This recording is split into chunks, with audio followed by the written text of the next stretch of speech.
क्या आप आसमान में ऐसे सोते हुए उड़ना चाहोगे? क्या आपने ऐसे अजीबोगरीब शेप वाला जानवर पहले कभी देखा है? और ऐसा क्या हुआ कि ऑस्ट्रेलिया इंडिया से ऐसा जहर मांग रहा है जो इंडिया में बैन है? जानेंगे वीडियो के आखिर में। नंबर 9, बेडरूम हमारे घर की सबसे सुकून भरी जगह होती है, जहाँ जाकर हम अपने दिन भर की थकान को भूल जाते हैं। पर क्या हो अगर आपका बेड आसमान और जमीन के बीच कहीं झूल रहा हो और आपको उस पर ही सोना पड़े? ऐसा ही कुछ किया हसन कावल ने। टर्की के रहने वाले 29 साल के हसन कावल ने पैराशूट से एक स्पेशली डिजाइन बेड को बांधा और फिर उनके कुछ दोस्तों ने उन्हें काफी ऊंचाई से नीचे धकेल दिया। हवा में तैरते बेड पर हसन ने अलार्म क्लॉक सेट की और आंखों पर ब्लाइंड फोल्ड बांधकर सो गए। इस दौरान उन्होंने किसी तरीके की सेफ्टी बेल्ट का इस्तेमाल नहीं किया, जो अपने आप को एक चौंका देने वाली बात है। नंबर 8, कानून सबके लिए एक होता है और कानून की नजर में सब एक बराबर ही होते हैं, फिर चाहे वो देश का प्रधानमंत्री ही क्यों न हो। और इसका सटीक उदाहरण पेश किया है देश फिनलैंड ने। फिनलैंड की पुलिस ने देश के पीएम सन्ना मरीन को ही तलब कर लिया, जब एक मीडिया रिपोर्ट के आधार पर यह दावा किया गया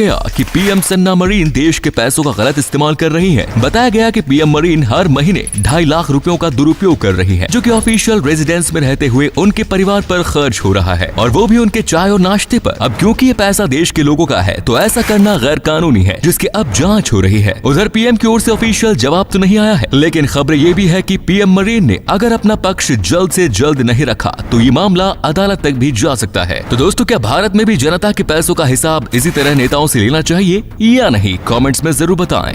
नंबर 7, हर जीव की जीभ का शेप और साइज उसके बॉडी स्ट्रक्चर और खाने की हैबिट पर डिपेंड करता है। हर जीव का अपनी जीभ को इस्तेमाल करने का अलग तरीका होता है, पर आज हम आपको जिस जीव के बारे में बताने जा रहे हैं, उसकी जीभ एनिमल किंगडम के सबसे अजीब जीव है। इस जीव का नाम है एचिंडा। एचिंडा खासकर ऑस्ट्रेलिया, तस्मानिया और न्यू गुएना में पाए जाते हैं, जिन्हें स्पाइनी एंटीचर्स के नाम से भी जाना जाता है। इस जीव की जीभ 6 इंच लंबी होती है, जो कुछ इस तरीके की दिखाई देती है। इसकी जीभ काफी चिपचिपी होती है, जिस पर छोटे कीड़े मकोड़े चिपक जाते हैं, जिसे खाकर एचिंडा अपनी भूख मिटाती है। मजेदार बात तो यह है कि इसके दांत नहीं होते, जिसके चलते इनकी जीभ पर चिपके जीव ही इसका खाना बन जाते हैं। नंबर 6, आपको अगर स्कूल में रखी बेंच को इमेजिन करने के लिए कहा जाए तो आपके दिमाग में वही ट्रेडिशनल बेंच आएगी जो हर स्कूल में देखने को मिलती है। पर अब स्कूल्स बच्चों की पढ़ाई के साथ साथ उनके स्वास्थ्य को लेकर भी काफी जागरूक हो चुके हैं, और इसी को ध्यान में रखते हुए बच्चों को ऐसी बेंचेस प्रोवाइड करवाई जाती हैं जो उन्हें पढ़ने के साथ साथ फिट रहने में भी मदद करे। इस वीडियो में आप कुछ बच्चों की इन खास तरीके की बेंचेस का इस्तेमाल करते देख सकते हैं। ये वीडियो सैन फ्रांसिस्को के KFS स्कूल के एक टीचर ने अपने टिकटॉक अकाउंट पर अपलोड किया। नंबर 5, जैसे ही किसी का फोन खोता है वैसे ही खो जाती है उसे वापस पाने की उम्मीद। कुछ ही केसेस ऐसे होते हैं जिनमें खोया हुआ फोन वापस मिल जाता है, और ऐसा ही कुछ हुआ लंदन की एक महिला के साथ। ये महिला उबेर बुक करवाती है और राइड खत्म होने पर गलती से अपना फोन कार में भूल जाती है। ड्राइवर उस महिला से कांटेक्ट नहीं कर पाता और वो उस फोन को अपने पास संभाल कर रख लेती है, ताकि फिर कभी अगर उस महिला से मिले तो उसे उसका फोन लौटा सके। इत्तेफाक से वो महिला 8 महीने बाद उसी उबेर को बुक करती है और ड्राइवर उसे उसका फोन लौटा देता है। नंबर 4, कोरोना की वजह से दुनिया भर के देशों में पूरी तरीके से लॉकडाउन लगाया गया, तो अब जाहिर सी बात है स्कूल भी बंद रखे गए। ऐसे में टीचर्स ने ऑनलाइन प्लेटफॉर्म की मदद से बच्चों को पढ़ाया। पर क्या आपने सोचा है कि पोलियो के समय जब लोग अपने घरों में लॉक हो गए थे, तब बच्चों की पढ़ाई को किस तरीके से जारी रखा गया था? बात है 1940s की, जब पोलियो ने कोरोना की तरह दुनिया भर में खौफ पैदा किया। सभी बच्चे अपने घरों में थे और स्कूल्स बंद थे। ऐसे में उस टाइम बच्चों को पढ़ाने के लिए टीचर्स ने रेडियो का सहारा लिया। वे बच्चों को रेडियो के जरिए क्लासेस देते थे, जो कि काफी अच्छा तरीका था, क्योंकि उस टाइम इंटरनेट जैसी कोई चीज नहीं थी। नंबर 3, जब भी हम कहीं घूमने जाते हैं तो अक्सर अपने पेट्स को घर पर ही छोड़कर जाते हैं। बहुत कम लोग ऐसे होते हैं जो अपने पेट्स को अपने साथ लेकर जाना पसंद करते हैं। पर आज जिस व्यक्ति के बारे में हम आपको बताने जा रहे हैं, वे काफी लंबे लंबे रास्ते तय करते हैं, और इस दौरान उनका कुत्ता भी उनके साथ ही होता है। मिलिए गिल मेड्रानो से।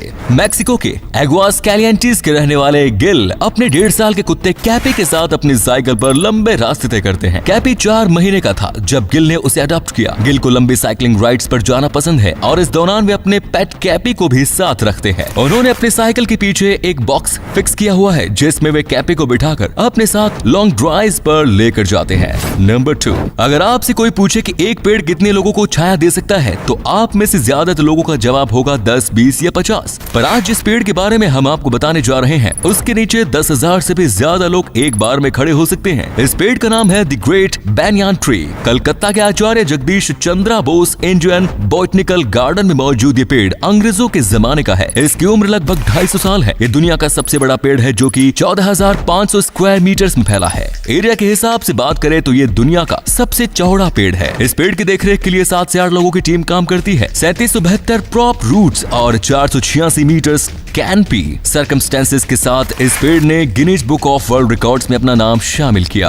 एंड द लास्ट नंबर 1, हाल ही में खबर ने लोगों को काफी ध्यान खींचा, जिसका टाइटल था ऑस्ट्रेलिया भारत से एक खास तरीके के जहर की मांग कर रहा है जो ऑस्ट्रेलिया में बैन है। चलिए आपको पूरा मामला समझाते हैं। इस जहर का नाम है ब्रोमेडियोलोन, जो कि एक रेड पॉइजन है, यानी चूहे मारने के लिए इस्तेमाल होने वाला जहर। इस जहर को ऑस्ट्रेलिया में बनाना और बेचना दोनों बैन है। वहीं भारत में इसे काफी मात्रा में प्रोड्यूस किया जाता है। पिछले कुछ महीनों में ऑस्ट्रेलिया में चूहों की आबादी कुछ इस तरीके से आ बढ़ी कि ईस्ट ऑस्ट्रेलिया का ज्यादातर हिस्सा प्लेग का शिकार हो चुका है और इस समस्या से निपटने के लिए इस जहर की मांग की जा रही है। पर इकोलॉजिस्ट का मानना है कि इस जहर का इस्तेमाल चूहों के अलावा बाकी जीवों के लिए भी खतरा बन सकता है, जो चूहों का शिकार करते हैं, जैसे सांप और चील। और आने वाले टाइम में चूहों की तादाद ज्यादा हो सकती है। अब ऑस्ट्रेलिया ये जहर भारत से लेगा या नहीं, ये तो टाइम ही बताएगा।